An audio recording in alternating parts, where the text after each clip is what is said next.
Hey there, my name is Annie. I am the Autoimmune Dietitian. Welcome to my YouTube channel. I focus mainly on people struggling with autoimmune diseases. So, in my work with my clients, I help them implement a personalized nutrition roadmap designed to help them improve their energy, their brain fog, their pain, and just really give them their lives back. So, the thought of starting a new eating pattern is really hard. Believe me, even as a dietitian, I really hate change, especially when it comes to my normal routine. However, eating an anti inflammatory diet can really help you feel better when you live with an inflammatory condition like most autoimmune diseases. I hear a lot of objections to starting this way of eating, and I've got an answer for all of them as to why you should. So, here are some of the most common reasons why people don't want to start an anti inflammatory diet and what I say to them to convince them otherwise. Before I jump into all the objections, I just need to attach a disclaimer to this video that the information in today's talk is not the substitute for the diagnosis, treatment, or care of disease by a medical provider. This is for informational purposes only. So please consult your qualified health professional for any changes that you make to your medical care. All right, objection number one. It's too hard to remove my favorite foods. Here's the truth. Yes, it is very hard to not eat certain foods, but if you ease into a new eating pattern and remove foods slowly, it's actually more manageable than you might think. And by doing this way, you'll be more likely to stick with it. Plus, you get to find lots of new replacements for your favorites. Now, there are so many different types of foods for all different types of diets, so it's quite easy to find a replacement for your favorite cereal or your favorite milk or possibly cheese. There's lots of great alternatives out there. So, although it can seem very overwhelming to give up like your favorite chocolate chip cookie, I bet you'll be able to find a replacement for that. The second objection is people think, changing my diet won't work. Food doesn't make that much of a difference. Well, there's actually a ton of research on anti-inflammatory diets. And there's a lot of different ways to eat an anti-inflammatory diet. If you go to my video from last week, I discussed a bunch of different ways that you can do this, whether the Mediterranean diet, the paleo diet, autoimmune protocol. There's more like a Japanese, Asian type of diet. So there's a lot of different ways you can do it, and you don't have to kind of fit yourself into a box. It's finding the foods that work for you, and also, the eating pattern that, most fits your lifestyle. So again, a lot of these anti-inflammatory eating patterns, or specifically foods, have a lot of great positive benefits. And the key is to find the one that works for you. But food can make a huge difference. I've been doing this for a while now. I've had lots of clients who didn't believe that food would work, and they were always pleasantly surprised at how much better they felt just by changing their diet. The third objection is I won't be able to socialize or eat out. So food avoidances, food allergies, food sensitivities are really so much more common now that in most restaurants, they actually can accommodate you.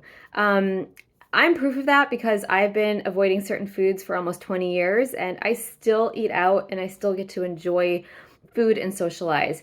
Yes, there is a little bit of a hurdle to overcome when you're eating out, especially when you're, moving to a different way of eating and kind of learning all the nuances. You do have to, make special requests, which can sometimes be really uncomfortable for people. But the more you get used to it, the easier it gets. And I've got lots of great tips about, eating at friends' homes and dealing with, special diets. There are definitely ways you can do it that makes it less uncomfortable for you. So you can go back to, I know I did one in December about, eating out on a restrictive diet. So you can go back and look at that video. But it just takes a little bit more effort on your part, but it's really possible, and you can still socialize. I mean, I would not be sticking to kind of the way that I eat now if I wasn't able to go out and eat and enjoy it. The last objection is I am a terrible cook and I don't make anything from scratch. So here's what I say to that. Calling yourself a terrible cook just means that you haven't had basic training in the kitchen. Once you get a few dishes under your belt, it gets a lot easier and more enjoyable. Plus, there are plenty of to-go options for anti-inflammatory diets. I always give my clients a list of meal delivery services that kind of fit special diets. There's, like boxes you can, like cooking boxes you can do. Lots of restaurants will make accommodations for you. So, because you don't cook, that's not kind of a deal breaker. But I would say do yourself a favor and learn a few basic cooking skills. Like knife skills can make a huge difference. If you learn how to chop properly and then practice it so you get more efficient at it, it really cuts down the time in your kitchen when you're trying to prep food. And just learning a few basic dishes can really, again, make a world of difference, I promise.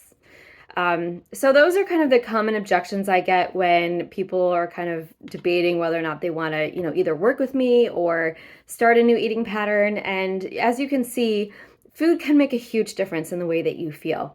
So whether or not you have other objections, write them in the comments. I would love to hear what they are, but I can bet you I have a response for many of them and a reason why you should actually try to change your diet.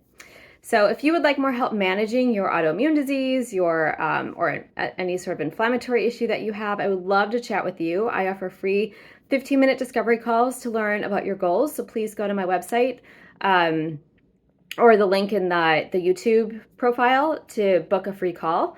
On my website, I have lots of free handouts. One of them is actually my favorite top 10 anti-inflammatory foods, which is kind of perfect for this topic. So you can download that. That free guide has my top 10 inflammatory foods, the ones that I really gravitate towards. I also include recipes in that handout, so that's really a nice way to at least get you started on an anti-inflammatory eating pattern.